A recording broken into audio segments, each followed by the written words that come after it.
Yo, what's up, everybody? Welcome to Two in the Teal. Welcome back in, friends. Marcus, my brother, how we doing? I'm good, man. How are you? Can't complain, as per usual.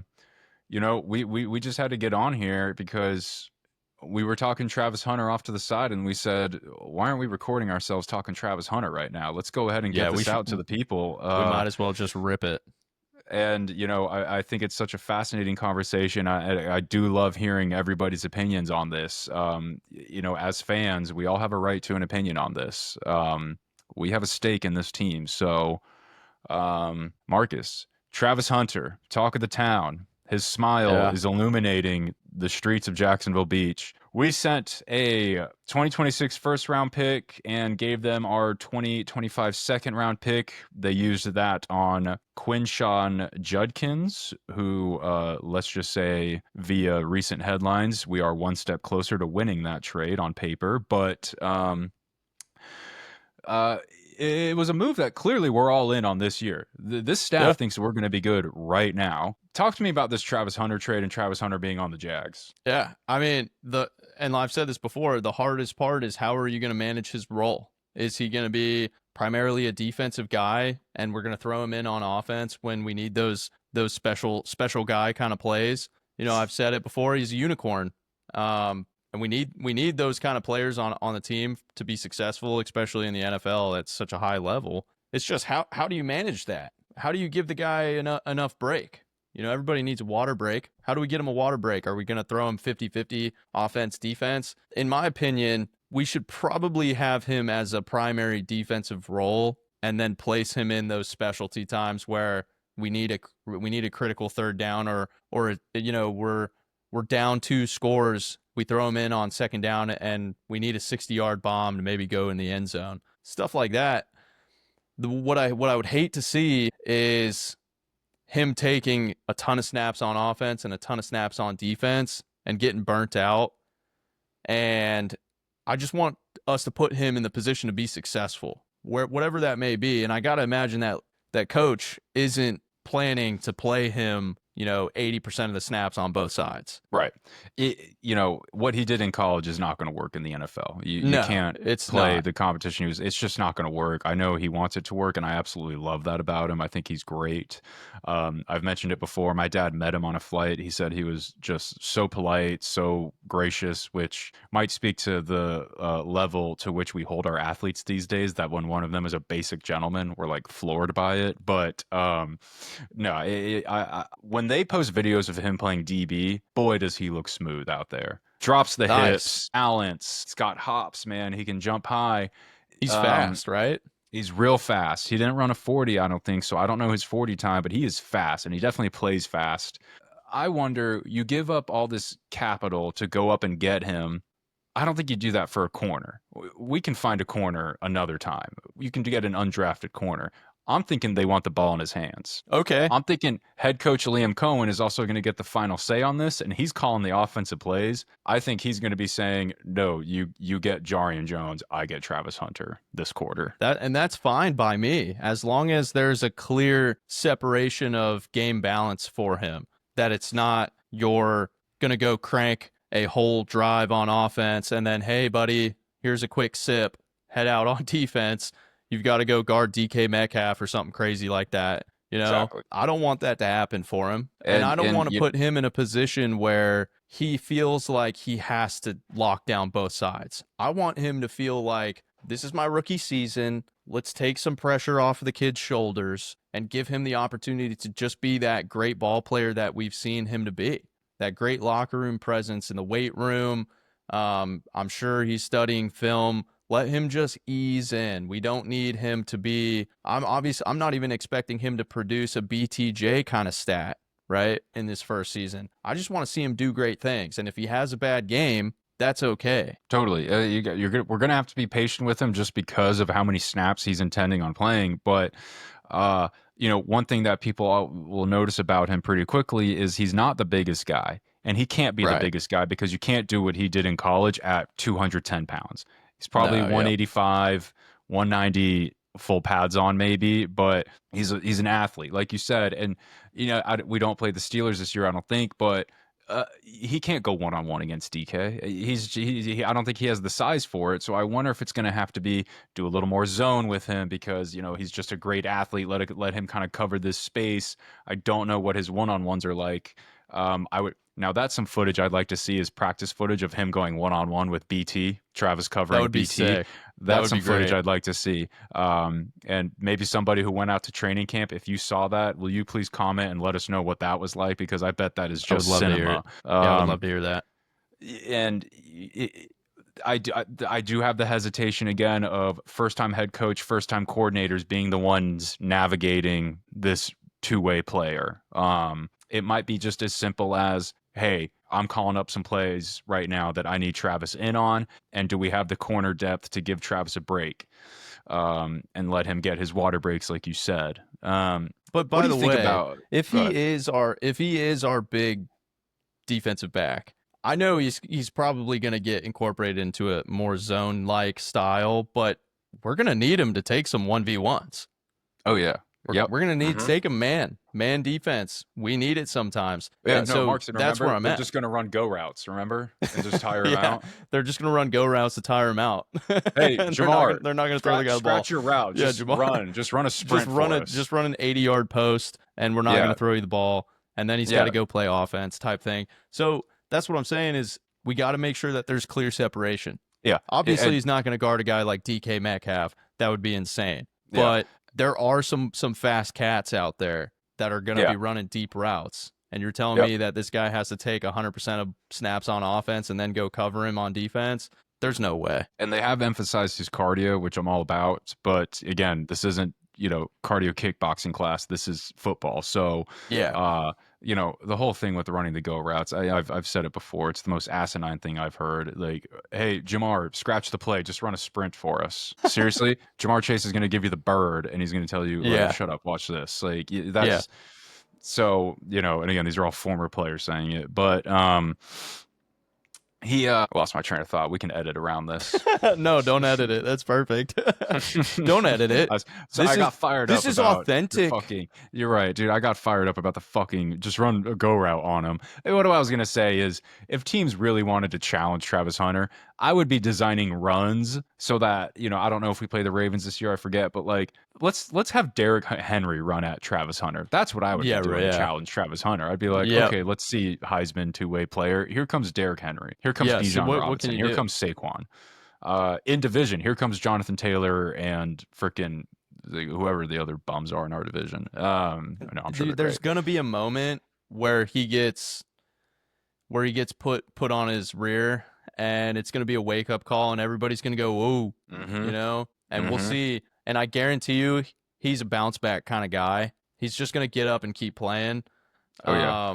And I saw his interview. They were asking him questions, and one of the big things that he was saying in response was, "I just put my head down and I play ball." That's the kind of glue that we need on the field. So everybody, including us, is wondering how is he going to be incorporated into this team on offense and defense?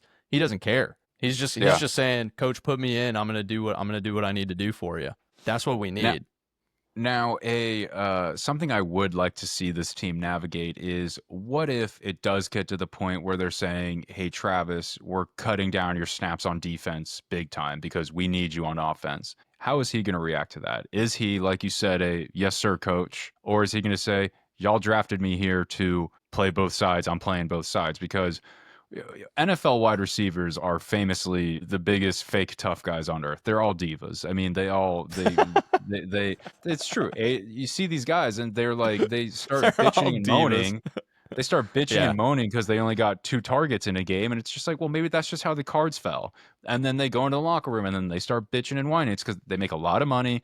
They're probably the best athletes on the team. They are studs. They're total studs, but a lot of them have a hard time of just saying like, right, team first. It wasn't my game. But so that's something I'd like to see. How does Travis deal with? Hey, Travis, we're cutting down your snaps on defense and we're going to have you focus on offense. And then next step further, what happens if the ball's not going his way on offense? And I like to assume that the coaches had that in mind before they Yep. drafted him. Because if you're Hopefully. drafting on draft day and you're not considering the kid's personality, Yeah. that's a big problem. So I mean, I have to just assume that they took that in mind. They probably had a phone call. What, they flew him out right before draft day? No, no, they didn't Oh, fly we didn't anybody fly him out. out. They just met with him at the draft. I thought we That met with him before. So they do this thing where they like to go do like deep research with like his high school coaches and like his teachers and like all the people who have been around him his whole life for them to get sign off on like, oh, this is a good kid. Head's on straight. And I bet his head is on straight. I mean, he's already Oh, I'm married. Like sure. he's Yeah. definitely mature and somebody you want on your team. Well, he likes to fish, He does like to fish. so he's got hobbies. You like to fish, right? You should I'm go not big boating with on Travis Hunter. dude. No, we need to get our boy Luke. Shout out Luke. That's Luke. his regime. Oh. But yeah, we'll once this podcast blows up, we'll set that up. We'll do a podcast out on the boat. Once we're mainstream, how about this? Y'all will meet Luke. We'll bring Luke in as special guest. Luke likes to shark fish. He does it all, man. Yeah. So Travis, if this makes its way to you, we've got your shark fishing hookup, dude. Like we'll go. It'll be a blast, dude. Yeah, and we'll keep it under wraps too, so nobody knows. For sure. We've only By the way, broadcasted it to the really entire- quick, Ethan, would you mind showing the audience what you have in your hand? Oh, this is my my lovely fiance Natalie just got me some lightsaber pens. She found them in the back to school section at Target and Super cool. thought that I should have that. So it's mine That's now. is that Luke? Is that like a Luke lightsaber? You think? Yeah, no, Qui-Gon. it's pretty generic because there's also a purple one. I bet they're the same. Oh, actually, they're different. Hey. I wonder who this is. Marcus and I are big Star Wars guys, so we'll probably do some Star Wars special episodes sometime. We'll probably bring in my brother for those episodes. Yeah, He's deep you in thought lore. I remember you saying that you thought the prequels, no, the sequels were really good. Oh, 7 through 9 are my favorite movies I've ever seen in my life. I've rewatched them all so many times. My least favorite is probably Empire Strikes Back. I thought Rogue One is just awful. No, Yeah, I'm kidding. dude, BB-8 is way cooler than R2-D2 for sure. Totally, dude. I will say Natalie's favorite droid is K2SO, which is hard to argue with. I mean, what a joy K2SO was to watch. That's another thing, folks, is this is also a Star Wars podcast. We've dragged you in, and now you're going to hear our Star Wars lore. There you go. Mando is at the ready.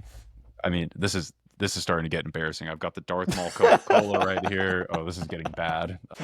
Oh no, Marcus! You see my AirPods case. Oh no! Oh, this is getting bad. That's awesome. No, it's not getting bad. It's only getting better. The viewers are starting to figure out what kind of people we are. Within our first episodes, we've outed ourselves as a Star Wars podcast and dudes who are just playing an act. We don't know anything about football.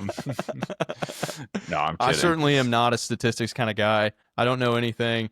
I really only know stuff until we reach actual games. I like to break the games apart and see where the team was lacking and where our strengths were. That's big for me.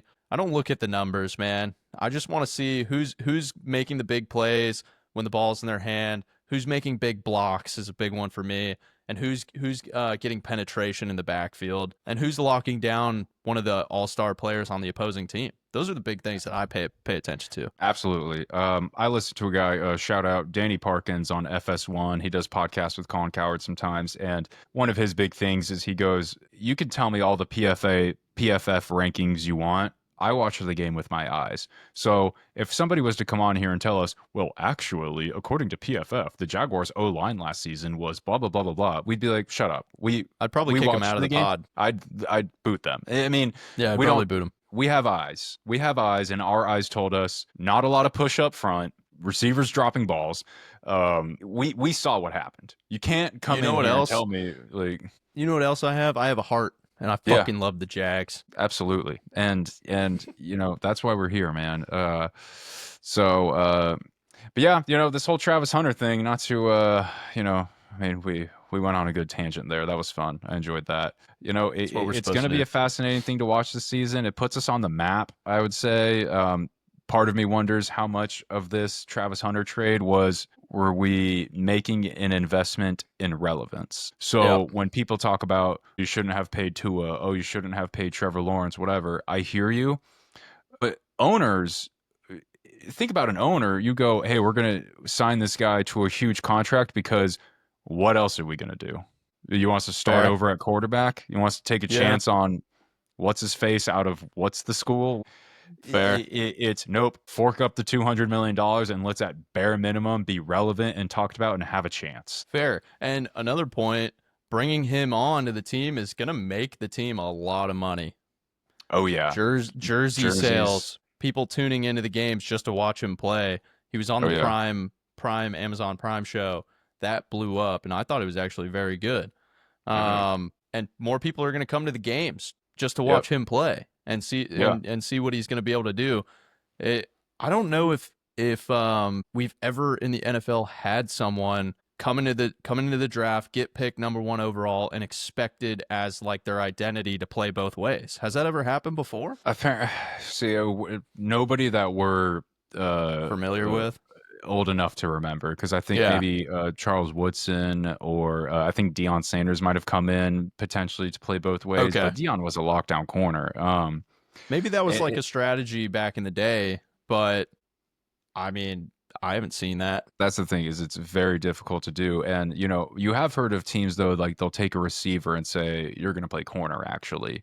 And I don't know. And I wonder also, is this going to uncover a whole bunch of guys that they're going to say, oh, let's have this guy play both ways? Do you think having all those wide receiver reps and corner reps, he understands each of the positions at just such a different level where he can kind of say, I know how to cover this route because I know this route so well. I know how to run this route because I know what kind of stuff DBs bite on. Yeah. Yeah. We'll see. I mean, it's We will really see, like dude. we can talk about this all day long. It's going to boil down to what does week 1 look like? Oh, man. How does he look on the field? Who's he covering? What routes are he running? What's his split? They're not going to give us an inch until Yep. week 1.